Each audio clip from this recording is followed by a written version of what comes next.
समीर जी, हमारे यहाँ पे मेहमान हैं राजपाल जी, वो आपसे कुछ पूछना चाह रहे हैं। राजपाल जी, समीर राजपाल जी, प्रधानमंत्री मोदी का बहुत स्पष्ट कहना है कि भ्रष्टाचार को लेकर जीरो टॉलरेंस की नीति होना चाहिए।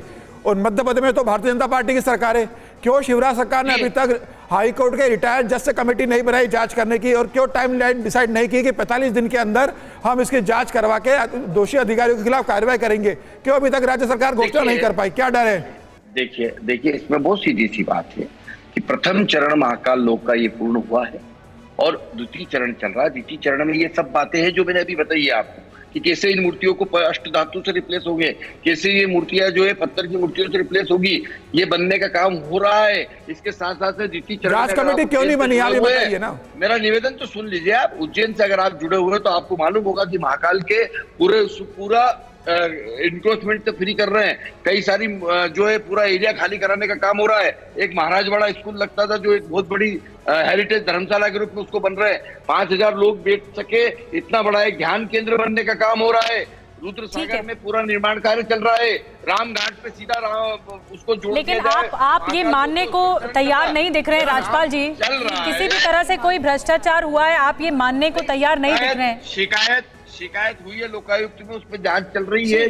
जो निर्माण कार्यों के एग्जीक्यूटिव डायरेक्टर है, जिस कंपनी ने कंस्ट्रक्शन किया है, राजपाल जी एजेंसी तय करेगी। ठीक है, नहीं प्रगति के बारे में नहीं पूछ रहे हैं, जो ये डिफॉल्ट हुआ है उसके बारे में पूछ रहे हैं, जो प्रगति हो रही है उसके बारे में नहीं पूछ रहे हैं। लेकिन राजपाल जी, मुझे लगता है आपको टीवी9 भारतवर्ष पर ये तस्वीरें देखनी बारे चाहिए। में पूछ रहे हैं, उसके लिए आप क्या कर रहे हैं?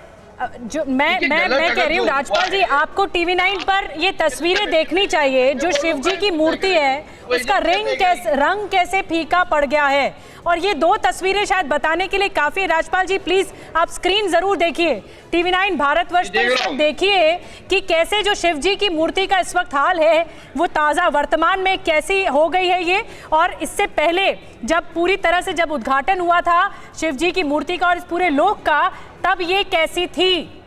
आप देख रहे हैं ये तस्वीरें, पूरा रंग उड़ चुका है और जगह और ये पूरी तरह से फीकी पड़ चुकी है। इतनी खोखली तो मूर्तियां नहीं बनेंगी अगर एक एक मूर्ति। सब देखा है, सब देख रहा हूँ, और देखने के बाद ही जिम्मेदारी से ये कह रहा हूँ कि ये पहले चरण का काम है। द्वितीय और तृतीय चरण का काम चल रहा है, उसके अंदर ये मूर्तियों को रिप्लेस करने का और तमाम पार्ट है। आप ये इसमें एक आंधी आना, लेकिन इसमें 5 साल लगेंगे क्यों राजपाल जी? राम जन्मभूमि पर राम मंदिर का निर्माण हो रहा है, उसमें हम देख रहे हैं कितना कम वक्त लग रहा है, इसमें 5 साल लगेंगे क्यों?